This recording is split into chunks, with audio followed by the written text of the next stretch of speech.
Hashim's intro.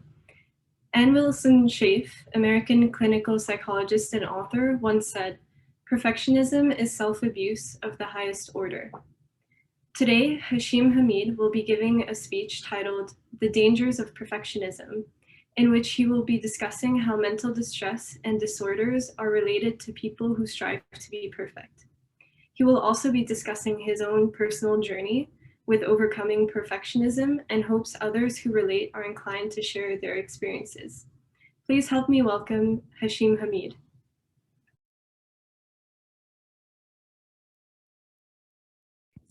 Thank you, everyone, for having me today. Yes, so I wanted just to start with a brief intro about my personal experience. I want to say that I'm personally lucky not to suffer from mental disorders due to perfectionism, so put that out there so you guys don't worry about me. But I do know that I've definitely dealt with a lot of emotional distress because of it, especially when I was younger, say around the 6th grade and those years where I thought that every little thing mattered more than anything in the world. And it really daunted me. And there was one experience where my brother, like, it really sticks out to me. My brother also had perfectionism when he was younger. And he really had to deal with it from a very early age, when he just went mute all of a sudden, stopped speaking when he was about 3 or 4 years old.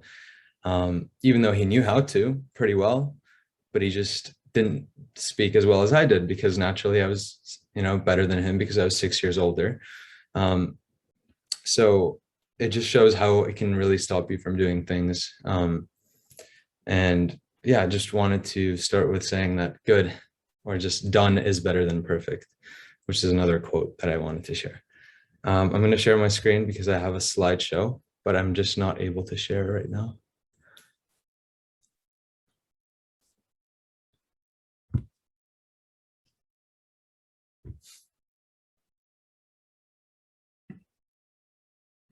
Okay, you can share it, Hashim. Yeah, great. Thank you. Thank you, Amin. All right. So, yes, again, my speech or presentation is titled "The Dangers of Perfectionism." And yes, I'm going to start. There you go. Okay, so I looked at 3 types of perfectionism when I was doing my research. One of them was self-oriented perfectionism, which is wanting yourself to be perfect for others, or sorry, for yourself. There's other-oriented perfectionism, which involves the requirements for others to be perfect. This one I would say is dangerous and can be linked to traits seen in narcissists. And then there is socially prescribed perfectionism, which involves perceptions that others require you to be perfect. So thinking that you need to be perfect for others. The study I looked at, well, the first study that I looked at 2, only looked at self-oriented perfectionism and socially prescribed perfectionism, and it looked at children specifically. So I'm going to be talking about that first, but I'm going to get into other-oriented perfectionism later on. Yeah, so these are the types that were looked in that study. The study uses a bunch of methods, including self-assessment from the children. So the children would answer questions, and they were all aged between 10 and 15 years old. And the reason I wanted to focus on children is because perfectionism can lead to the development of mental disorders and thus should be addressed as early as possible in a person's life. So self-oriented perfectionism and socially prescribed perfectionism were both associated with hopelessness. Oh, sorry, I skipped this one slide. They used the child and adolescent perfectionism scale, which just shows them a bunch of items, statements, and they just rate on a scale of 1 to 5, I believe, whether they agree with that statement or not.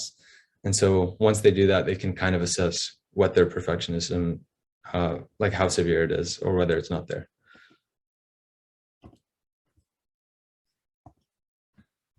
So yes, what I was saying earlier was that self-oriented and socially prescribed perfectionism were both associated with hopelessness, while socially prescribed perfectionism was uniquely associated with suicidal thoughts. So that one was a little bit more daunting for some children and adults as well. The study also wanted to observe the relationship between perfectionism and emotional distress, so anxiety, depression, anger, and stress, and also wanted to look at the disorder itself. Based on their findings, they would argue that self-oriented perfectionism may cause depression, and this depression gets worse due to the presence of self-related stress factors or failures. When it comes to socially prescribed perfectionism, the cause of depression is usually due to social interactions that one might feel regretful from. So they may like regret the way they were acting or what they said. And one key thing about this regret is that it can still happen when nobody reacts negatively, and because it's sometimes in your head. Sometimes you'll convince yourself that you've said something wrong or you've acted a weird way when no one reacted negatively at all or even thought about it.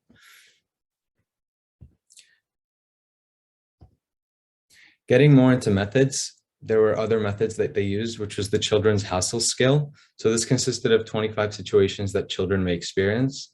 This requires children to indicate whether each hassle occurred within the past month and the degree to which they felt badly. The reason I'm showing this is just to show like the way this study was taking place, in case you guys question whether the reliability of it, because I do at times. A lot of it is self-assessment, but it's important to keep a note, like to take these things with a grain of salt. The other method was children's manifest anxiety scale, which was just simply yes or no questions.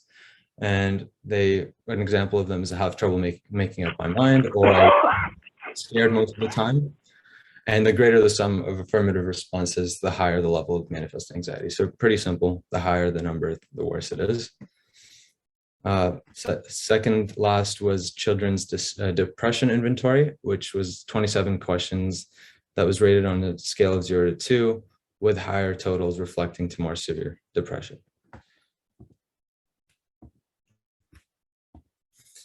The last method was pediatric anger expression scale, which I thought was interesting. So they also analyzed anger, just again through asking their questions.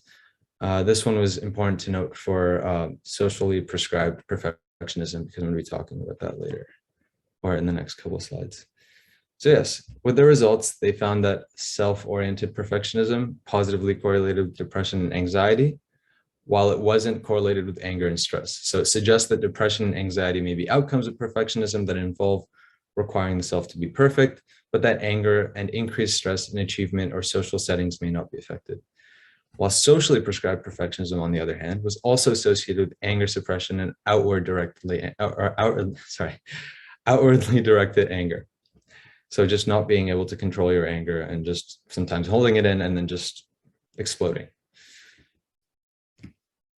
So wanted to just discuss these findings and what they mean to me and what they mean to the authors.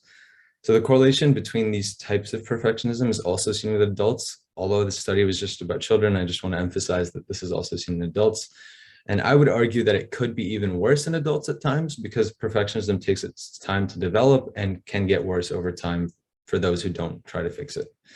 Of course, you also have the added pressure of providing for yourself and your family when you're an adult. So you have external pressures for socially prescribed perfectionism and self-oriented perfectionism. Sorry, I didn't want to skip that slide.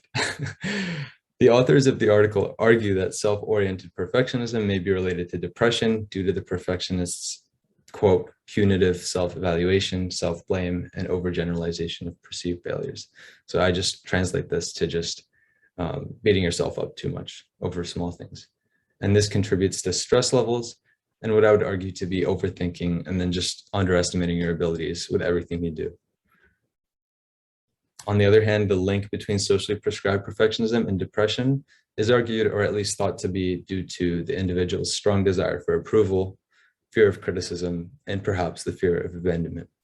So a person's perception of not meeting perfectionistic expectations of others, which again may be real or fabricated in one's mind, usually affects their self-perception and can result in depression.